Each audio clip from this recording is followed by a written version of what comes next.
Good afternoon, everyone. My name is E.R. Anderson. I'm the Executive Director of Charis.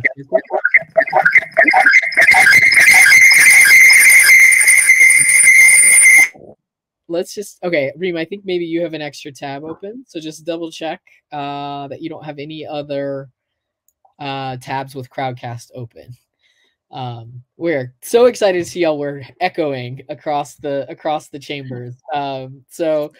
I'm ER from Charis. Charis is the South's oldest independent feminist bookstore.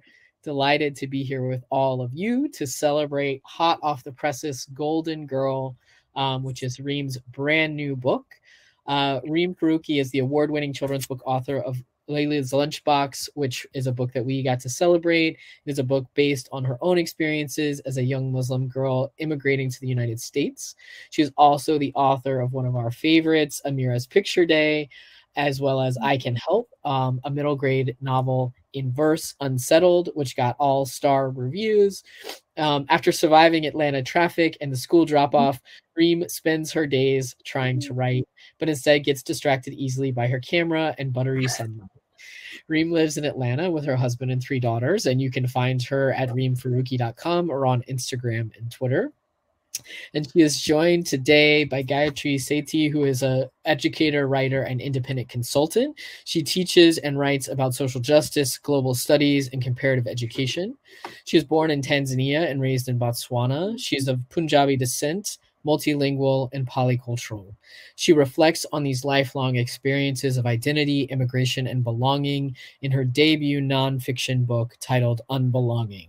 And we'll be sure you have that link in the chat as well so that you can support that book and buy Unbelonging from Charis as well. She is the co-founder of the Desi Kidlit Community, an initiative to build solidarity among South Asian diaspora writers for young people.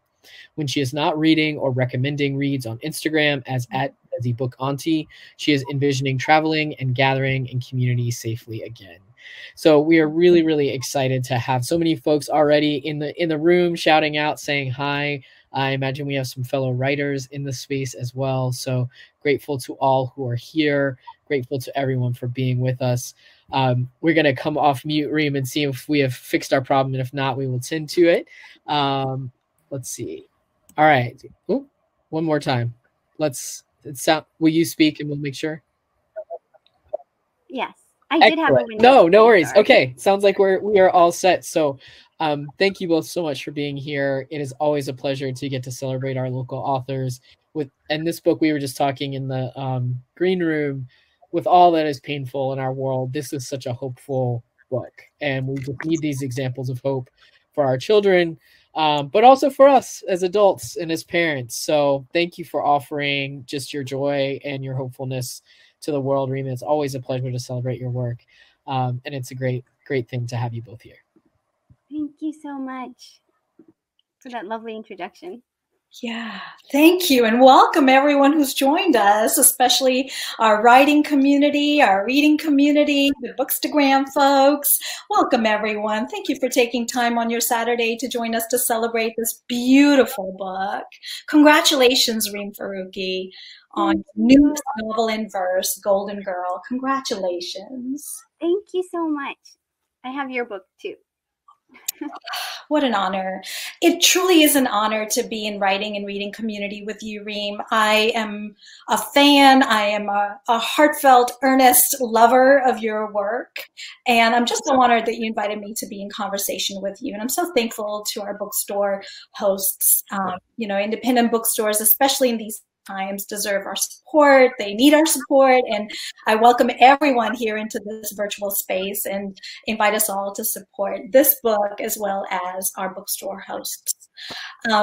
So let's get started. Let's have a chat about this book. The only thing that I'm going to ask us to hold is that we're not going to do any spoilers. Okay. How does that sound? Good. We're not giving away the plot because our aim is, at least the Book Auntie's aim is that everyone read the book. Yes. So I'm going to do my best to not do spoilers. Okay. So please can you introduce us to the book in general terms? Tell us a little bit about the plot, the story, the main character. Okay. So I have a lot of Post-its. Yeah, I love it. My main character's name is Aafiyah Qamar, and she's grown up in Atlanta, and she has a bad habit that she sometimes gives into. Something unjust happens to her father, and her family is split apart, and she does everything that she can to bring her father back, even if it means giving into the bad habit that she's trying so hard to stop. I love that. That's no spoilers there. I'm going to try also to bite my tongue. And so if I ask a question that gives things away, just don't answer me. Okay. And we can do a little bit of a spoiler. Maybe just not. Yeah, I love Aafiyah. She really stole my whole heart. She really did, because she's so relatable, and the way that you wrote her is just so tender. So would you read us a couple of pages? Sure. And maybe tell us why you selected those pages to read us? Okay, so I have a lot, but I'm going to choose. So I always wanted to start a book. You're still there. Okay. I wanted to start a book with the words, I didn't do it. And for a long time, I had a Microsoft Word document open on my screen with the words, I didn't do it, but I didn't know the story yet. So when I had the idea, it just popped into my mind. So I'll start off with the first page. I didn't do it. I promise. These are the words Abba said right before they took him. But if you were to zoom in on me like a camera lens and focus on me, just me, I'd say, yes, I did do it.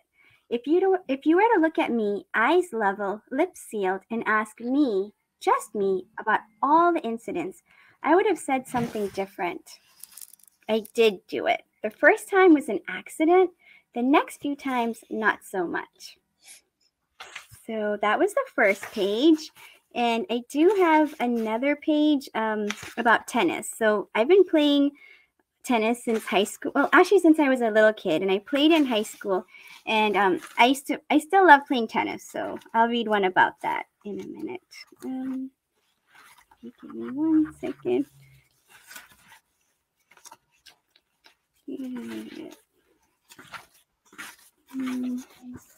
Sorry. I'll do a little one. Okay. I get Abba to take me to the courts. Only him, because he's the best player, so that downtime feels more like uptime. I stretch my legs, arms and shoulders, twirl my racket while I wait for Abba's serve. Very fast. I hit the tennis ball back, even faster. After we've practiced for an hour, Abba lobs balls up, up, up in the air. I have my eyes on them. One at a time, the ball comes down. My feet shuffle magic. Lift my left hand high the moment when contact is made. Balls land right on the line. Gold popping everywhere. So I love that.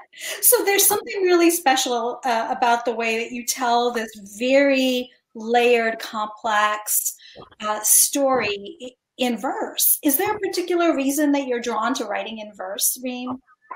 So I started out as a picture book author. So I think writing in verse for me is just so much fun.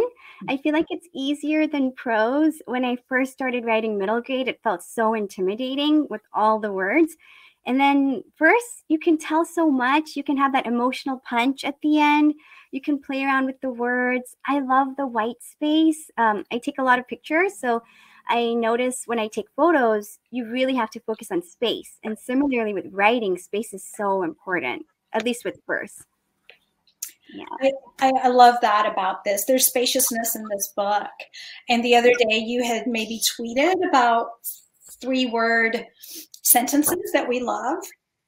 Yeah. And so I found one in your book that I wanted to share. It's on page 232. Okay. How I feel. And now that could be a sentence, but that's the title. It says, intentionally left blank. Like, yes. How I feel, intentionally left blank. And then there's a blank page. Now that's artistry, I must say. I commend you. There's so many moments like that in the book where I'm like, so much intention and thoughtfulness. Because you're like, how I feel, intentionally left blank. That's a 3-word sentence. And then there's a blank space. And it comes at a really poignant time in the story as well. Yeah, you know when you're feeling a lot of emotion, and I say this all the time, like, oh, I have no words. So that was kind of like saying she had no words for what was going on. That's probably her lowest point in the story. So yeah. And you know, there are a lot of real like details that you wove into that story. So you've written in verse, you've done what we just talked about, you've created spaciousness in the page. And the other thing that verse does is it's emotive, right? So the emotional landscape of this story is profound. It's, as I've said in my blurb, soul stirring, really. But you also lighten it up with little touches. Do you want to tell us about this light touch that you've given with the gray boxes? Yeah. Tell us a little bit about that. I got this book by National Geographic. It's Weird But True Facts. And when I first started writing the story, I knew I wanted to make Aafiyah like intelligent and smart, because I wanted to juxtapose that with her making these choices that didn't seem so, that wouldn't match her. And these are like the coolest facts. My daughter got introduced to them in school, and I thank the teacher, Asia Little. She so for example, eating shrimp can turn flamingo pink. So really cool stuff. And I remember when I was drafting Aafiyah's story, I remember flipping through these books, and little facts would tie in with decisions that she made. Like when she's mad at some character, I wrote only female mosquitoes bite. And then I linked that with an action that she did. So it's just sort of makes it, because it is a heavy story, but I felt like the weird but true facts maybe lighten it up and give you some fun facts to remember. Like there's so many facts in there that I learned and that I can tell you. But yeah. And what 10-year-old doesn't love weird but true facts, right? Like I thought I cackled at some of them, honestly. That's good. And I could just think of all of these young people in my life that would totally fixate on those true and facts, and like parade the book around the house and be like, ask that question of the adults in their company, you know, just be like, did you know? Yes, and that was my kid. She would come home, and she likes to read, but she would read all these books, and she would just name all these facts. And one day I was asking aunties, I remember my mother-in-law was over, and I was saying, you know, where do you guys hide your gold? Because, you know, we're Pakistani or wherever we're from, and we have gold jewelry sometimes. And I was doing research, and my daughter was sitting there, and she spoke up and she said, did you know most people hide their gold in their underwear drawers? And I said, what? And I said, where did you find that from? And she said, weird but true fact. And then I started checking them all out from the library. We bought a few, and I started getting all these facts that sort of threaded the story together. And if you do have gold, I would recommend not hiding it in your underwear drawer. Point taken.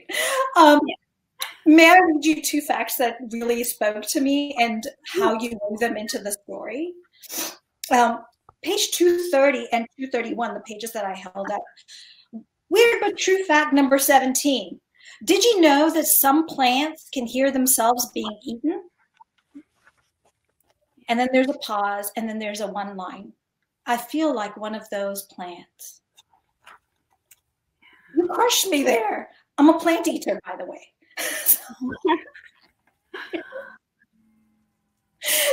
and the way that you juxtapose those was just like, oh, good. That was the goal. Yeah. And we don't need to over-intellectualize feelings when you write like that.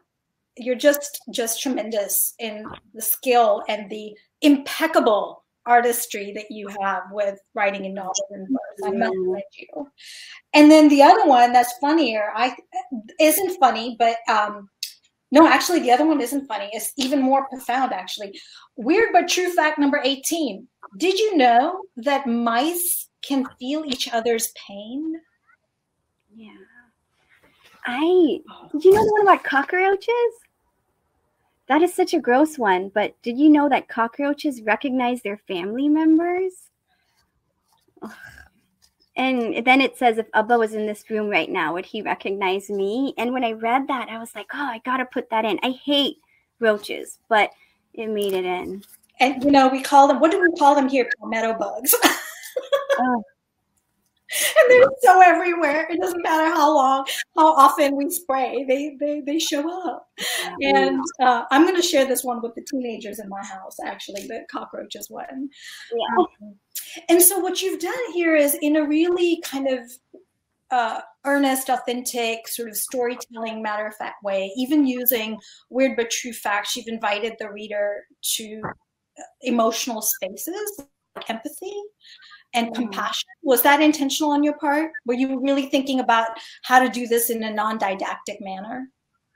Yes, because stories, some of mine can have, a lot of middle grade stories have these little lessons in there, but you don't want to tell it so that it sounds like a lesson, because then we shy away from some of those. So I try to tell it in a way that felt true to the character. Like I wanted her to be intelligent and quirky and kind of funny, because she is, and she's just struggling. So I wanted readers to connect with that, whether they like her sense of style or her sense of like intelligence, or even the way she loves, I would say, glittery, sparkly things. Yes. You know, I started to love now. Like when I was young, not so much, but I just love my grandmother's jewelry. Like now has more impact to me than it did before.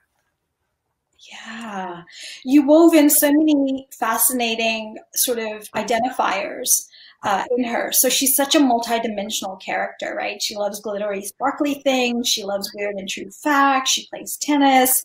She accompanies her grandfather through something really profound and challenging.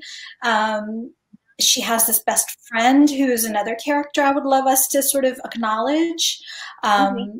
Tell us about this best friend character and the theme of friendship in this book, which I found to be really moving. So her best friend is Zaina, and Zaina is like the friend that gets her when they're together. They can tell each other secrets. But something Zaina has that she doesn't, Zaina has this beautiful laugh, and I wrote about it. I giggle when something's funny, but Zaina laughs long and deep. Her laugh is like floating stairs, each note lighter than before. Her laugh makes something even funnier. Her laugh makes you pause and join right in.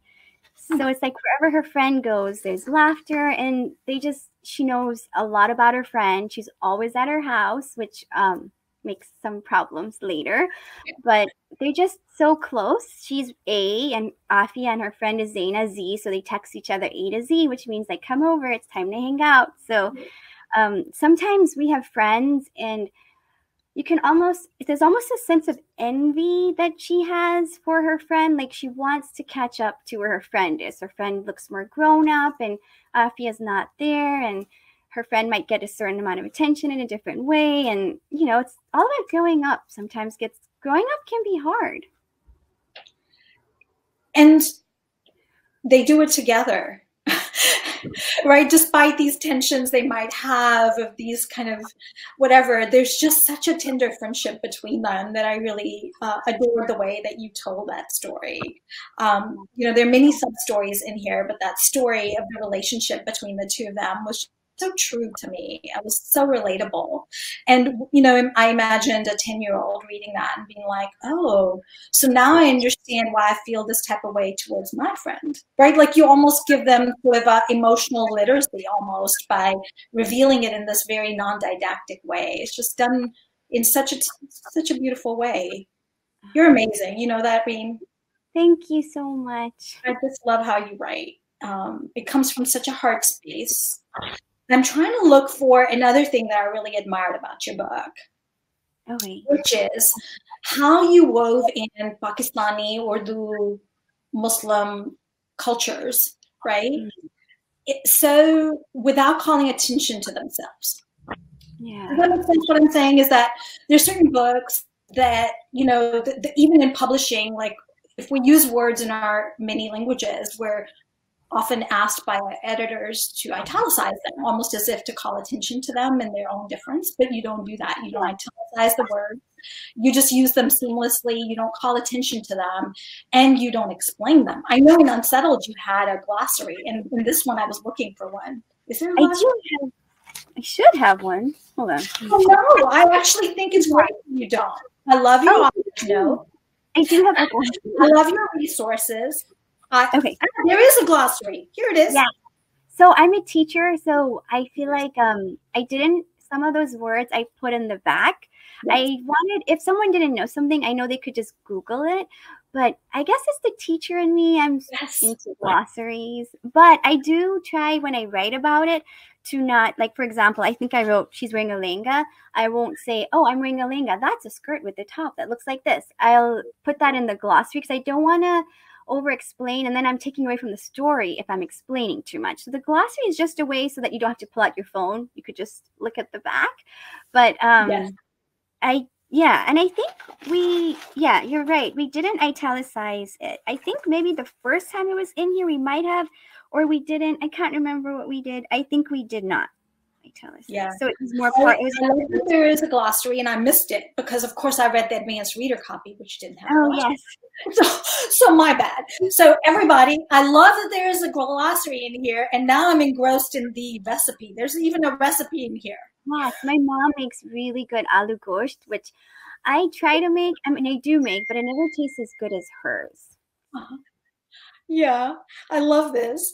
And I love the words that you include and that you don't italicize them. That's something I'm really a proponent of, by the way. Yeah. And I also love that you're giving them the meanings, because sometimes when you Google things, it's kind of a Eurocentric meaning that shows up. So you're actually saying dholki, and then you give us what you think it means, right? Yeah. And my editor, Allison Day, is here, and she was really receptive and helpful with that. She just was like, yeah, let's do it. So yay, Allison. Book Auntie thanks you. When I read books that call attention and have italics, it really works my last nerve, by the way. This is beautiful. That was one of the many things I say, as someone who shares identities with you, this is really, I'd like to see more of this. And the verse you had about Nazar really spoke to me as well. And you didn't explain it. You just let the reader figure it out. And that's wonderful. Yeah, we have, you know how it is, like whenever something happens to someone and it's still, we say, oh, someone put Nazar on you. Like that means like the evil eye, like, like, for example, I'm getting married and I feel sick on my wedding day. Oh, someone put Nazar on you. That's why you're sick. It's like people are envying you. So kind of like Aafiyah, she has a family, and, her family was like kind of like a star family in the community, I'm guessing. And they said somebody Nazared her family. That's why her family's all split up and over the place. And, it's hard. It's hard but we do, I know my mom says, like, do a lot of prayers so that you're protected from everything and you can just live life happily.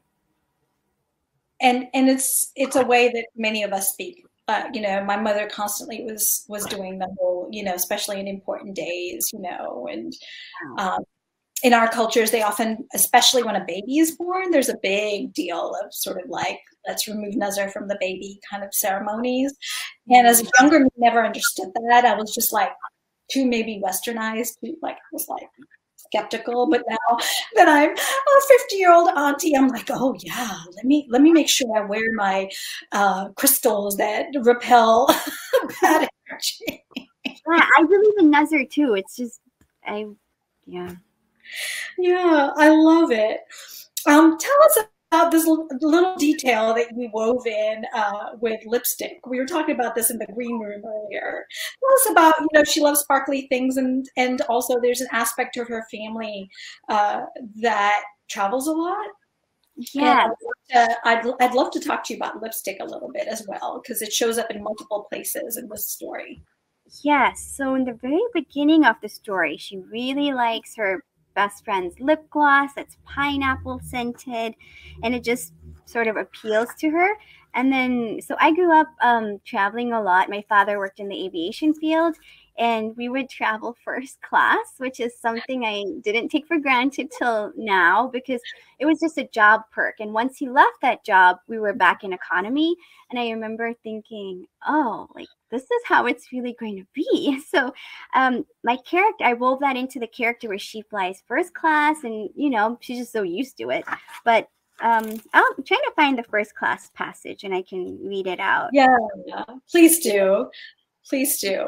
I love how you been things that you were familiar with, like you used to play tennis, there's tennis in here, and that sort of what some people in publishing called own voice, right?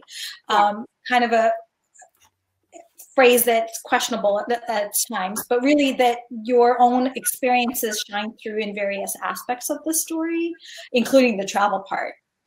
Yes. Okay, I found it. So, first class, your seat lies all the way down like a bed. At night, when they turn the lights out in our cabin, twinkly blue stars glow down at us. You can sip hot chocolate, flight attendants hover by, get you everything you need. You can even ask what color lipstick they wear, Max Russian Red. And Emirates is the flight where they wear Russian Red. I tried to match the Russian Red as closely as I could. Oh. Okay. I didn't, but it looks really good on you. Thank you. Thank you. I just, so what is your process when you take details like Russian Red and you interweave them with a story that has where travel is really significant throughout the story? So maybe talk us through a little bit of your process when you're putting the story together.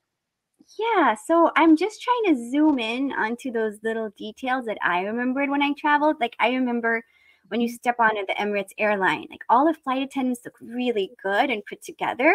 And I noticed later that they're all wearing like almost the exact shade of lipstick. And I Googled it, and there was a flight attendant blog which said, I think they're asked to wear Russian Red or they choose to wear Russian Red.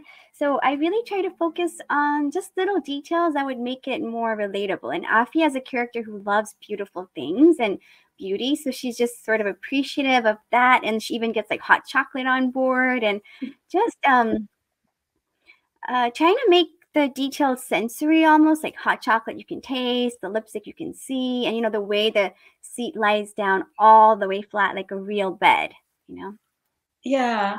And that's why you really didn't need to like some writers would have needed all of those words to express something, and you did it in just the verse that you sort of read. And that's, to me, kind of a particular distinctive kind of aspect of writing novels in verse, and why it's a subgenre I'm really drawn to so much, is that with the paucity of language, with specific imagery, with concrete details, you wove together a really complex set of things. And instead of taking all those words, you just kind of put it on one page. How do you think a 10-year-old receives that? I hope well. So I have an 11-year-old, and so my story does have themes of kleptomania in it. And she came up to me and she was like, when did you steal and what did you steal? Because you're writing about it too good. I was like, it was a compliment. And I was like, listen, I made it up. I'm like, it's fiction. She's like, I don't know. It's like written about in a really real way. And I was like, no, this is fiction. And I did tell her. So I accidentally forgot to return one of my library books in second grade. I think it's at my mom's house, Gulliver Travels. I still feel like so bad about it. So I think she related to the details. Like she could feel like, it was like legit. This character really was doing this thing, so I think she related to it, and she loved the weird but true facts because she was the one who got me hooked on them. So I hope they like it. I still have to meet 10-year-olds who are reading it apart from my kids, I guess, but I'll hopefully meet them soon for author visits. Let that be. I really hope, whether they're virtual and inshallah in person, that those happen, because I feel like the conversation we're having, I wish that we could have, that you could be having this conversation with 10 and 11-year-olds. This really lends itself so well to having the kind of conversation only you can have. And I think that's the importance of books, right? So books like yours, don't just check boxes. To me, one of the beauties of this book is that there are so many aspects of our cultural identities and life experiences that are so layered and complex that you share in a meaningful way, in a way that opens up this sort of space of compassion, empathy, understanding, curiosity even. There's a lot of curiosity in this book. And I just feel like we need more and more books like that, because they're so needed, so needed. This book is so needed. It's also timely because even though it addresses kind of really challenging topics, multiple actually, Yes. I feel like it's a really hopeful book. So let's talk a little bit about hope, especially since this week has been particularly challenging in the world. Yeah. So some of my stories sound heavy. Like if I was to just summarize and give it to you, you'd say, oh, it's a bit heavy. But when I write them, I'll try to put as much hope in there, like the weird but true facts. I mean, she's having a big meltdown and then she's thinking about cockroaches. So it's kind of like I'm trying to make it light. And I noticed when I first gave this draft to my agent, Rena Rossner, who's awesome. She said, I gave her the summary and she read the summary first. And she was like, gosh, it sounds heavy. But then when she read the first 10 pages, she was like, oh, this is great. So she was like, I was worried it would be heavy, but once I started reading, it was light. So I think especially in a heavy time, find things that are light. Like, I mean, I love books. Like I was just reading Just Right, Jillian, which is so fun. And You Truly Assumed. And some of them are heavier themes and some are light. And I think when I read these books, I just sort of escape in this happy world. And even little things like going for a walk, like before pollen strikes too much in Atlanta, and just praying. Like, and I know on social media, there's like a lot going on right now in the world, but just praying for peace and everyone to be okay and to read books. And to read books. And I really do want to honor that this is a book that's timely, it's necessary, it's important, and for all ages, actually, whether we're aspiring writers ourselves, whether we have children of this age group, whether we're educators, I really recommend it. You know, I really feel like reading this is going to be kind of a salve, you know, and as you said, kind of a hopeful escape even. I really enjoyed reading little segments out loud. And I just feel like it really lends itself well to reading aloud, as you've so illustrated, reading us little passages. Do you want to read us another random page? Yeah. Okay. Yeah. You look around for a minute. And as you do that, you know, like I want to invite folks who might have questions to put questions into the question box, which we'll hopefully get to in a few minutes. And also, I've noticed that there are many names that I recognize, and I want to just thank everyone again for joining us and taking time on your Saturday to share space and to amplify this book and to like. Hopefully you all have your copies from this bookstore host. And here's an idea.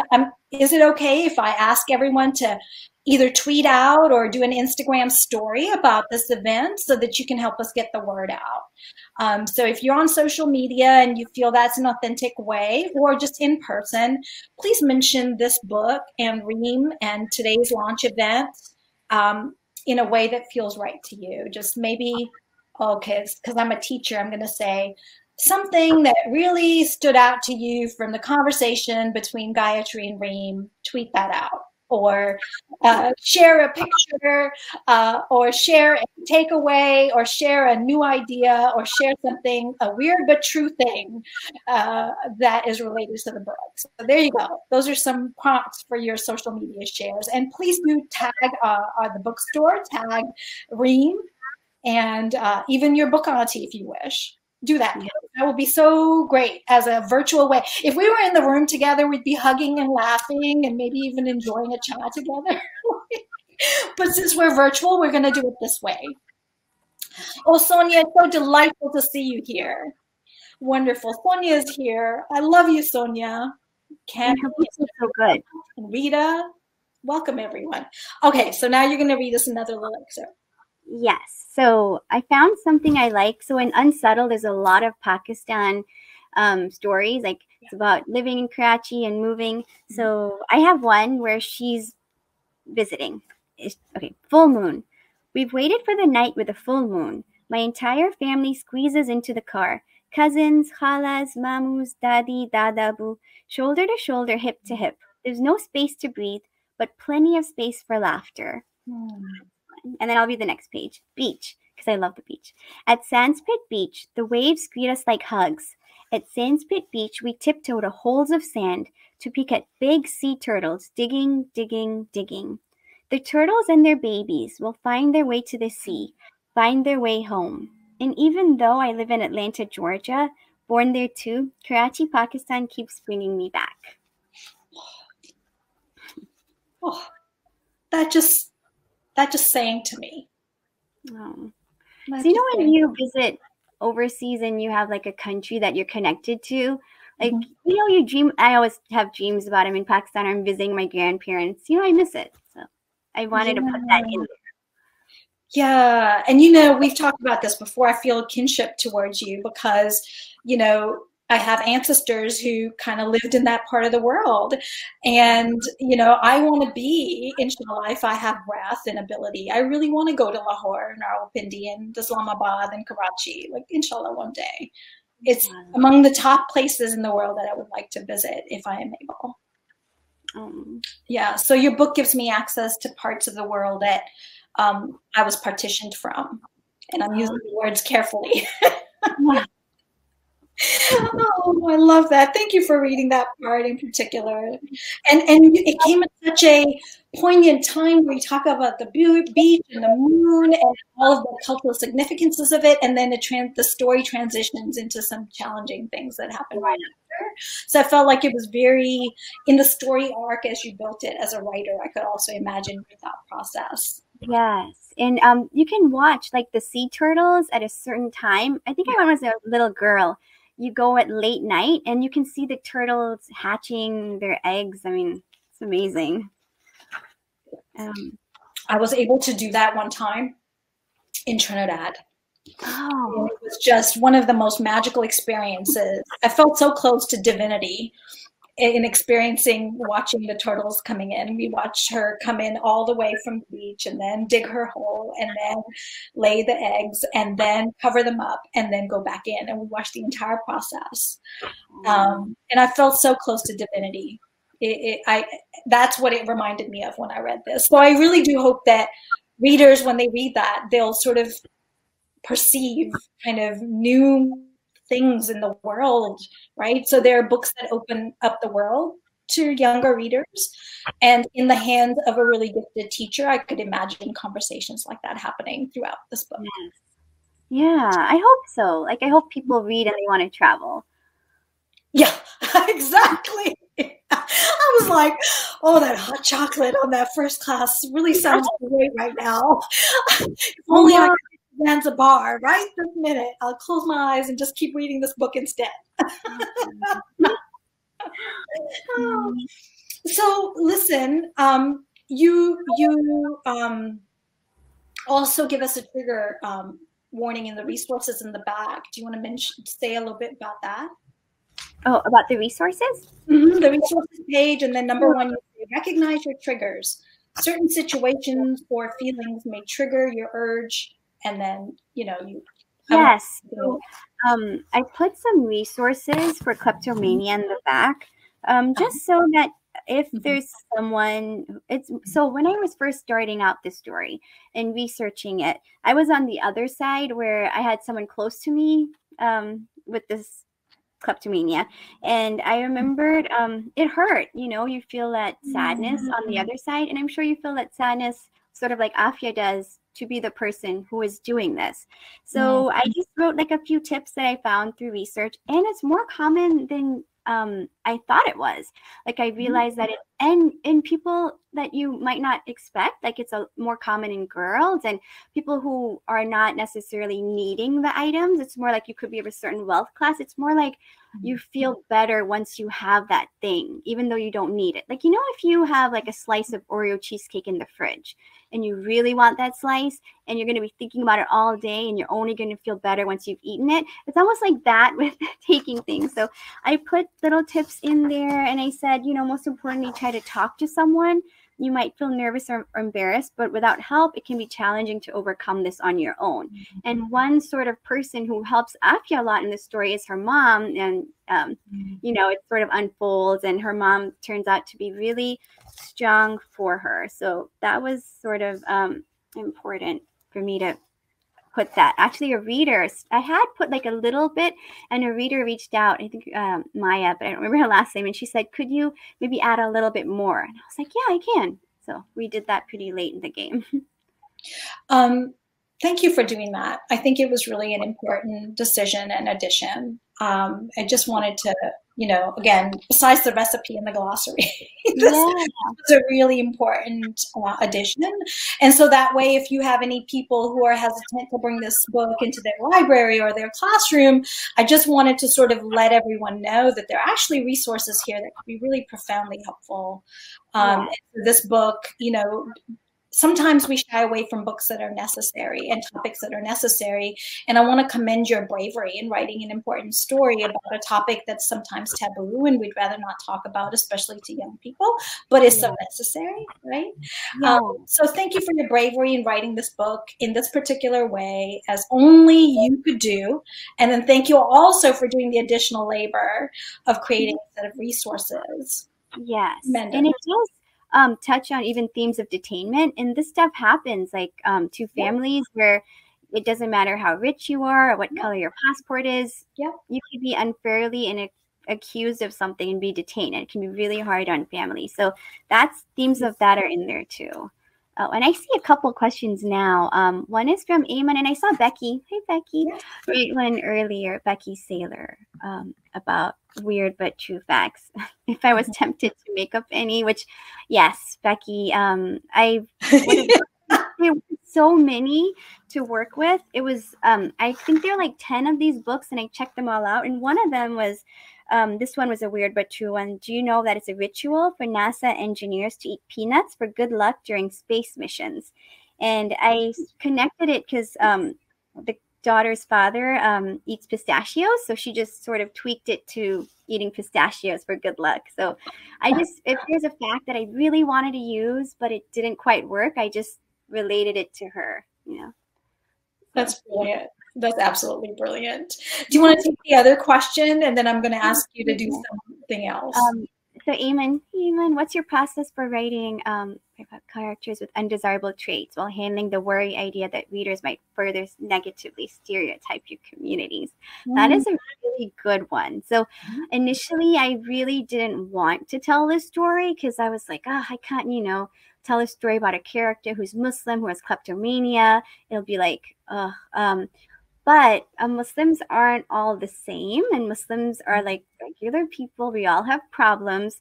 So I put it in there, and I was really worried that people are going to read this and judge, but it's gotten like so far good feedback. Even like one of my brothers, Talha, said to me, he was like, you know, he was like, you have to write a story that is about this. And I was like, yes, I do.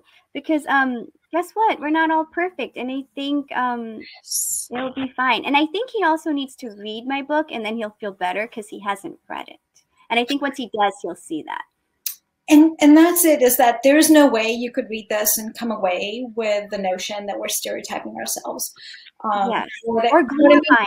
So much love for your culture and community and for Islam in there. It's so interwoven in every aspect of the book that if a reader comes away with that conclusion, then I don't know. My grandmother wrote it. So my grandmother, sorry, did you say? Hold on, I'll go back.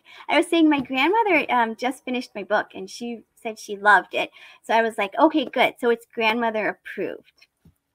So it wasn't like I was. Grandmother was it Dadi or Nani? Nani. She we were exchanging WhatsApp voice messages, and she read it. Like she just loved how I put there's like a hadith, which is like a prophetic saying. So I put those in there wherever it worked, and she really liked that part. Ooh, could you read that, and then let's talk about any gratitude you might have. Yes. Read that part. Yes. Perfect. So there's one even on the blurb of the cover where she's done something major, and her grandfather, which is Dadabu, says there's a hadith. Have you heard the saying, even if you have a valley full of gold, you'll still want more?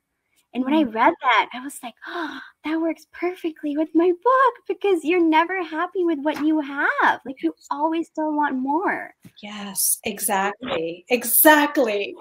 Wonderful. Thank you for reading that. That was another touch that just really you know. And again, that speaks to your community in a way that isn't calling attention to itself. It's just interwoven in just such a, just this is how it is kind of way. Yeah, because my grandparents and my mom, like, they just tell you hadiths like all day. Yeah, they're just like, oh, did you hear this? Or do you know that? And you're like, what? You know? So, oh, and Brenda has a question. Do you struggle with creating a story arc or character arc? If so, how do you navigate that? So, that is a one. Yes, I really struggled with the character arc in Unsettled. It was really hard. It took me a long time to get it. But the cool thing about Golden Girl was that it just sort of popped in, and I knew her changes. So I think some stories are like babies. Some are easier to give birth to, and some are harder. So I think with this one, I just knew that she needed a big change through writing a lot. I was told, okay, you need a character arc. What is your character going to change with? Like when they start the story, they're going to be a certain way. When they end the story, what is that big change? So with Golden Girl, when she gets in trouble for the things that she does, she has to make that change internally. And I hope when you finish the book, you'll feel like, okay, she's not perfect, but she's going to try her best to be better. But yes, I struggle too, Brenda, all the time. Yeah, it's definitely a struggle. And I think Brenda had asked me privately also to ask you about your creativity, and I told her that you were a photographer. And I said, my adage is all creativity matters. So that was my answer to her privately, but I wanted to invite that question back to you as well. Can you say the question one more time? Creativity. What sparks your creativity in the writing process? Oh, so a lot of times it's reading books and just living life. Like, I remember when I started reading those weird but true facts, I was like, this is so cool. There's so many of these facts you could like put into a character's story. And I remember like highlighting and writing all these post-its, and it was so much fun. So I think reading people's books, even watching TV, sometimes if you watch it from like you put your writing brain on, you can see the character's arc, you can see the changes. Even sometimes when I take photos, I'll notice with photography, I'll see like you zoom in on those tiny moments and interactions. Like if I take a family photo, that's fine. But if I get a candid of grandmother putting her hands on granddaughter's cheeks, or someone putting their hand on someone's shoulder, those are the moments or the interactions that will make it into the book. So always be on the lookout for those tiny things. So that was a good question. And Kate also, I noticed when I clicked ask a question, had one about how does your process differ for writing picture books versus middle grade? Do you feel there's times when you feel ripe for diving into one genre or the other? Yes, Kate. So I didn't want to be a middle grade writer for a long time because I like kids, like little kids, but I love middle grade. And I think reading a lot of middle grade like inspired me. Like Kate's book is so good, A Place to Hang the Moon, but just reading those type of books helped me. And sometimes I'll feel more picture booky, like I'll wake up and I'll just feel like a picture book. And sometimes I'll wake up and I'll feel more like middle grade. Like right now I don't have a middle grade plot, but I'm just keeping an eye out for those little moments and something will make it in. And I love lately writing nonfiction picture books. So that'll probably make it in too. So that's fabulous. That's a good hook into Eamon's question about plot. And if you have any advice about outlining and whether you do your plot. Great question. So do you plot your book in advance? And if so, advice for outlining. So for Unsettled, I had a plot, but it changed as I wrote it. And I think that's okay. Some people write and then the plot comes to them as they write. For Golden Girl, I had a pretty clear outline, which was unusual for me because usually I don't. And I noticed having an outline really helped. So I would recommend if you have an outline, it's such a big help. It just made that writing process so much smoother because I knew exactly what she was going to do. Also, writing in different order helps. Like I knew that there's a line in the book that says, I try to put a lot of golden references in there. And I said, the silence is golden, or this silence is not golden. And I knew that was what I wanted to put. And I wrote that first. So, and then I worked back and forth. So you don't always have to write in order. Outlines are great, but if you don't have an outline, don't stress, just write and see which directions the story will take you. Golden advice. Yeah. So I'm watching the clock, so I wanted to do two things before we conclude. It looks like there are no more questions coming in. Okay. And so one thing was, you know, there are so many members of our writing and reading community that are here. I want to thank everyone. So were there any particular people you wanted to thank in the space? I know that's really important to you, and your acknowledgments are so tremendous. Yes, so there's so many people. I know on the space I saw a few people. Amy Board read my story as a critique partner in the beginning. Becky Saylor. These are the people who read my book. Vicki Wilson, I think I saw her too. Amber McBride, Keith Rousseau, and Melissa Miles. They just all read my story in the very beginning stages, which I know is hard. And they were so supportive and nice. Angela Kranz and Jill Cobb, those are my critique partners. And my aunt, Senna Dosel, my mom, she usually reads my book at the end. I'm like, okay, read my book. Let me know if it works. So just all these writing friends, like my author friends, like you. Thanks, Vicki, for reading. And then the whole team at Harper was so good. Like Allison Day, my agent Rena, they were just so supportive of the book, even from like the first 10 pages. They were just like, oh, you know, we like it, we'll read it. And the whole Harper team, like Anusha Syed did the cover, and Molly Fairhair did the design, and there's like earrings in the spine, just very like awesome things. And so if you look in the acknowledgments, I think like all the people, like my English teacher, Ms. Carmen, also two bloggers that have been really supportive are Shifa Safadi for Muslim Mommy Blog and Kira Nabi for Islamic School Librarian. They just, you know, they read it, they loved it, and I was just so excited because I was worried, sort of going back to that question, like, you know, I'm writing about a heavy topic, but they received it and were so happy. So pretty much like, and my entire family, which is like everyone, like grandmothers, husband, kids, mom, father, everyone, and my three brothers, who hopefully the other two will be. Oh, and a special one to my brother Hamza, who took my kids today so I could like present in peace. And he read my book and he left a review on Amazon, which my other brothers didn't. So if I had a favorite brother now, it would be Hamza. That's so tremendous. Special kudos to Hamza and to Nani. Those people, I tell you, you know, I tell you, it's a thing. We can have a whole entire hour conversation about being a writer and how family members misunderstand what that means. So think of two things. One is, it looks like, okay. And I'm going to remind everyone again to please support the book and the bookstore. So if you haven't already ordered a copy, please can you also take a few minutes to request it at your local library? That's another way to like support the book, in addition to sharing on social media or telling a friend. Those are all great ways. And really, it's a middle grade novel in verse, but also it's conducive for all ages. So, two things. One, so I always light a candle, and I lit you a candle. This one is Scents by Silk, and it's like layers of culture. So this is like, it smells of like layers of things that are in this book. Like, you know, like there's aromas built into the book. And so this is a layered candle. And sook, does the word sook mean anything in Urdu? Which word? Sorry? Sook. I don't know. My Urdu's not perfect. Oh, there you go. Peace. Thanks, Sonia. That's it. So this is a sook candle. I like sukoon. I know that word. Yes, like sukoon. Exactly. So may I ask you whether it's just to hold kind of a pause and just make wishes, or even say them out loud? If you have any wishes for this book, I lit you a candle, and then once you make the wishes, I'll blow it out and send them out into the world.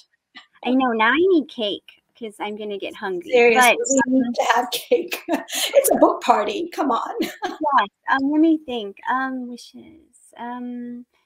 Just for this book to be received well, for, you know, for people to enjoy it wherever they are, like classrooms, libraries around the world. I would love for this book to be just in, as you said, in the receptive people's hands, and for people who read it to feel changed and intrigued and just thankful for everyone who sort of helped me on this writing journey. That's not a wish, but I guess I could keep saying that I continue to be thankful for and appreciative for all these people who helped me. Like even my mom will come make aloo gosht, you know. Maybe hopefully she's making it for me. But you know, just like happy than cake, right? yeah, just happy, grateful. So, do you have any wishes you want to share? I would love to share some wishes for this book and for you. Reem, you are a very gifted and talented writer, a very, very treasured and valued member of the Desi Kidlit community. And I just wish that all of the members of our community read this book and support it. I wish that readers of all cultures and backgrounds are receptive to it. I wish the 9 and 10-year-olds in classrooms and libraries everywhere have access to it. And I really do also wish that people around the world get access to it, because we're so privileged to have books here in the US like this. And I wish the children on the South Asian subcontinent would read this book and understand one another, because even within the Desi community, we really do need to understand each other better. And this book really is a window and an opening and an invitation to connect with each other and how we're so related. So I have many wishes, and those are some of them. And I also wish you great, tremendous creativity, and then a sense of fulfillment that this book is out into the world now, and you've done your part. And may it be so. And Ameen.